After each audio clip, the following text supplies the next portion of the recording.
करवाया है और बोले हैं कि आप एक काम कीजिए, हे सूत जी महाराज, कुछ ऐसा कीजिए कि हम लोगों को आगे जो कलयुग आने वाला है उसमें जो भक्त रहेंगे, जो आपके प्रेमी रहेंगे भगवान के, उनको बहुत ही आसानी से भगवान तक जाने का रास्ता मिल जाए। और यह करके शौनक आदि ऋषियों ने प्रश्न पूछा है।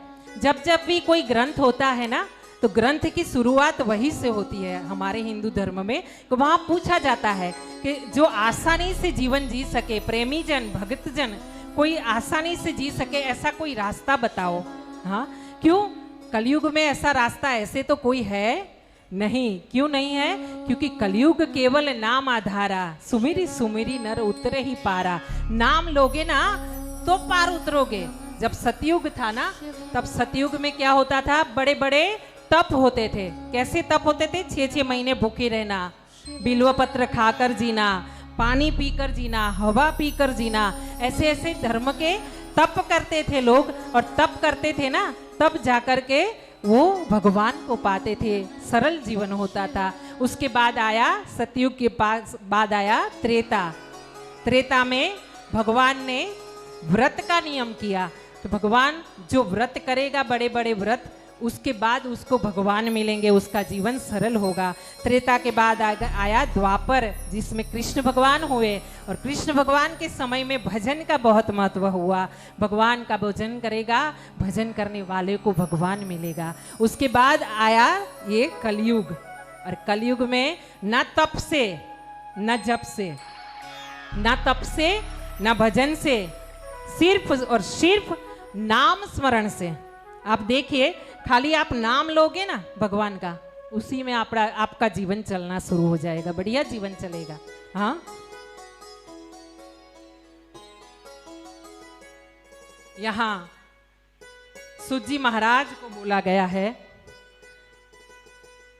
कि भगवान आप कोई रास्ता हमको बताइए कि जिससे हम आसानी से भगवान तक पहुंच सके।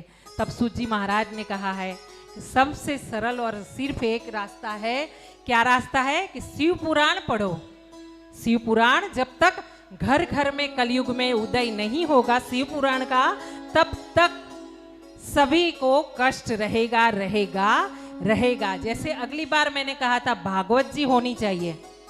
हाँ, जब हिंदू है हम, तो हमारे घर में भागवत जी रहनी बहुत जरूरी है। भागवत जी नहीं है तो समझ लीजिए कि फिर उद्धार नहीं है। और आज फिर एक बार कहती हूँ, भागवत जी के साथ शिव पुराण होना, शिव कथा का एक ग्रंथ होना आपके घर में जरूरी है। हाँ, और भोले बाबा तो क्या है पता है ना? एक लोटा जल की धार, उसी में खुश हो जाते हैं। हाँ,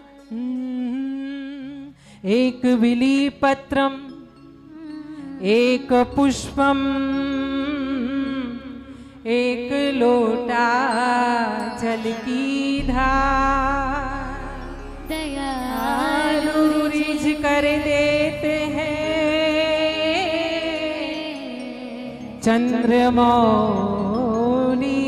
फल चार, चंद्रमौली फल चार। व्याघांबरम भस्मांगरम जटाजूट लिबास, आसन जमाए बैठे हैं कृपा सिंधु कैलाश, कृपा सिंधु कैलाश। ऐसे ही भोलेनाथ की शरण में जाते हैं। और क्या कहा है? एक बिली पत्र या तो बेल पत्र, एक बिली पत्रम एक पुष्पम, या तो एक पुष्प छोटा सा भी, चंपा नहीं होना चाहिए, चंपा का केतकी का फूल नहीं होना चाहिए, उसके सिवा कोई भी फूल चढ़ा दो। हाँ, पुष्पम फलम तोयम जलम, कुछ भी चढ़ा दो थोड़ा सा। हाँ, तो भगवान भोलेनाथ खुश हो जाते हैं। और जब खुश होते हैं ना भोलेनाथ, तो तीनों लोगों की साई भी देते हैं। ऐसा नहीं कि थोड़ा सा लुटा देते हैं अपना भंडार। यहाँ कहा गया है कि शिव कथा सुनने के अधिकारी कौन है? तो देखिए, जो भी शिव जी का नाम लेता है ना, एक बार कभी ना कभी शिव मंदिर जाता है ना। और अभी क्या होगा, सावन का महीना है ना, तो अभी ज्यादा से ज्यादा लोग आएंगे शिव जी के मंदिर में। जो नहीं गया होगा साल भर में, वो भी आ जाएगा लोटा लेकर के जल चढ़ाने। हाँ, लेकिन ऐसा मत कीजिए। दिन में एक बार, सुबह से दोपहर तक, दोपहर के बाद तो कुछ चढ़ता नहीं शिव जी को, लेकिन दिन में एक बार। हाँ, और जो भी मेरी माताएं बहनें हैं, एक बात खास ध्यान रखिएगा आप। क्या ध्यान रखना है कि आप उनको, जो भी माता 50 से ऊपर की है, वो छू सकती है शिवलिंग को। हाँ, उनको छूने का अधिकार है। लेकिन जो मासिक धर्म में आती है ना, वो महिलाओं, वो बहनों को, वो स्त्री को शिव जी को छूने का अधिकार नहीं है। हाँ, क्यों? भोलेनाथ है ना, वो स्वयं प्रकट है, वो कहीं जन्मे नहीं है, अजन्मा है। हाँ, इसलिए भोलेनाथ को जब भी कुछ अर्पण करो, ऊपर से ऐसे ही धीरे से धार कर दो भगवान को। हाँ, पता चलता है ना, हम बताते हैं तो 50 से नीचे वाली जो भी माताएं बहनें हैं ना, उनको छूना नहीं है शिवलिंग को। और सबसे उत्तम है शिवलिंग की पूजा, और उसके बाद है मूर्ति की पूजा। भोले बाबा का अगर पूजन करना है तो शिवलिंग की पूजा कीजिए। और फिर अगर शिवलिंग ना मिले, ऐसा तो नहीं है, हमारे भारतवर्ष में शिवलिंग तो घर घर है, लेकिन अगर ना मिले ना, तो फिर मूर्ति की पूजा कीजिए। सबसे उत्तम है शिवलिंग की पूजा। यहाँ पे पूछा गया है कि बाबा सूत जी महाराज, कुछ ऐसा रास्ता बताइए, कोई एक कहानी बताइए कि जिसने पूजन किया हो, जिसने कोई व्रत किया हो शिव जी का, और उसके बाद उनका बेड़ा पार हुआ हो। ऐसा कोई इंसान की कहानी हो तो बताइए।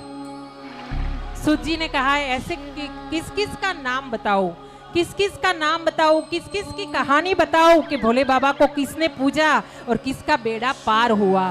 कौन किसका बेड़ा पार नहीं होता भोले बाबा के चरणों में जाने के बाद। हाँ, यहाँ देवराज ब्राह्मण की कथा आती है, और देवराज ब्राह्मण की कथा में यहाँ बताया गया है कि एक किरात नगर है। सुनिएगा, ध्यान से सुनिएगा। किरात नगर है, और उसमें देवराज करके एक ब्राह्मण है, भूदेव है, पंडित जी है। हाँ, और वो है तो ब्राह्मण, लेकिन तकलीफ ये है कि उसका मन मिल गया है किसी वेश्या के साथ। शोभावती नाम की वेश्या है, और उसके साथ उनका मन मिल गया है। मन मिल गया है तो क्या होता है कि जब ऐसा कुछ होता है ना समाज में, तो कहते हैं ना, अच्छा करो तो भी छुपता नहीं है, बुरा करो तो भी छुपता नहीं है, वो तो ऊपर आकर ही रहता है। समाज में सबको दृष्टि पड़ती ही पड़ती है। हम सोचेंगे हमने ये गलत काम किया, किसको पता चलेगा, लेकिन ऊपर का कैमरा तो चालू है। हाँ, भोले बाबा को तो पता है, आपके इष्ट को पता है। अगर आप भोलेनाथ को मानते हो तो ठीक है, नहीं तो आपके जो इष्ट है, आपकी कुल देवी है, कुल देवता है, उन्होंने तो देखा है आपको। हाँ, तो महाराज ऐसा है कि उनकी पत्नी ने उनको एक बार टोका है कि देखिए समाज में बहुत बातें हो रही है आपके बारे में, मुझे अच्छा नहीं लगता। और वो सज्जन औरत, उसने सुशील औरत ने कहा, पतिदेव मैं आपको प्रणाम करती हूँ, आपको जैसे चाहिए वैसे आपका व्यवहार संभाल लेंगे हम, लेकिन आप ये जो शोभावती को मिलने जाते हैं वो मिलना बंद कर दीजिए। वहाँ हुआ है ऐसा, उस दिन ये जो देवराज ब्राह्मण है उसने अपने पत्नी की बात नहीं मानी है। थोड़े दिन हुए हैं और देवराज बोलते हैं ना, धीरे धीरे लिमिट पार होती जाती है। कभी कभी इंसान लिमिट से बाहर, कंट्रोल से बाहर होता जाता है, अपने आप को थोड़ा ज्यादा ही समझ लेता है। हाँ, किसी को समझता नहीं। हम कहते हैं, क्या कहते हैं कि आप किसी को ना समझो ना, वो मूर्खता है। मैं समझू मैं कुछ हूं, मैं ये समझू कर कि मैं कुछ हूं, कोई बात नहीं, लेकिन मैं ये समझू कि आप कुछ नहीं है, वो नहीं होना चाहिए, समझे? तो ये मूर्खता है कि हम ये समझे कि सामने वाला मूर्ख है, गलत है, कुछ नहीं है, उसको पता नहीं चलता। ये समझ होनी चाहिए अपने अंदर, तब आराम से जी सकते हैं। यहाँ हुआ है ऐसा कि जैसे ही देवराज ब्राह्मण की पत्नी ने टोका है,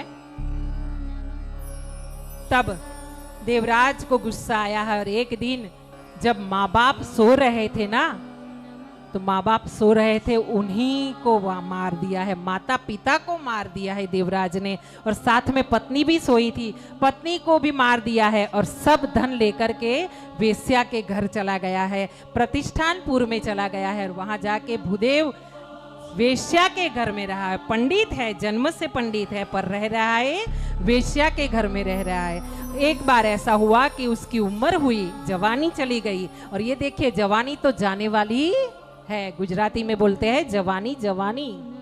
हाँ, मतलब ये जो यौवन है ना, वो एक दिन जाएगा ही जाएगा, वो कहीं रुकने वाला नहीं है। आज आपका यौवन है, कल किसी और का हो जाएगा, रुकने वाला नहीं है, टिकने वाला नहीं है।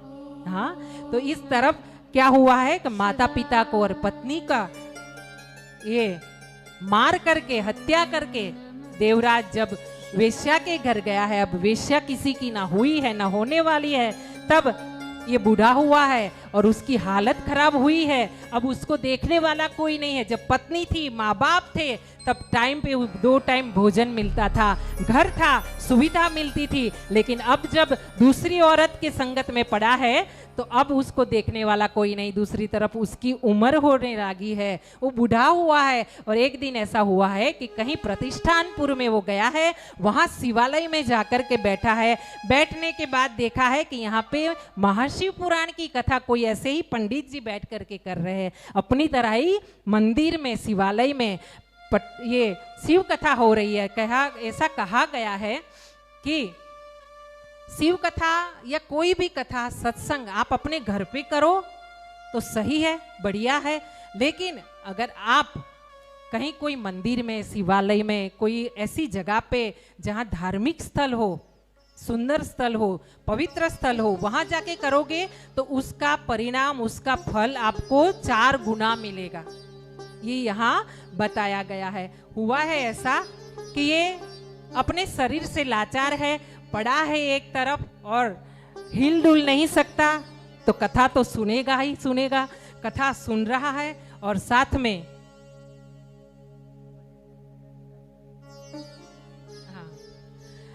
तो महाराज कथा भी सुन रहा है। देखिए कथा सुनने का क्या फल मिलता है, आप ध्यान कीजिएगा और गौर से सुनिएगा।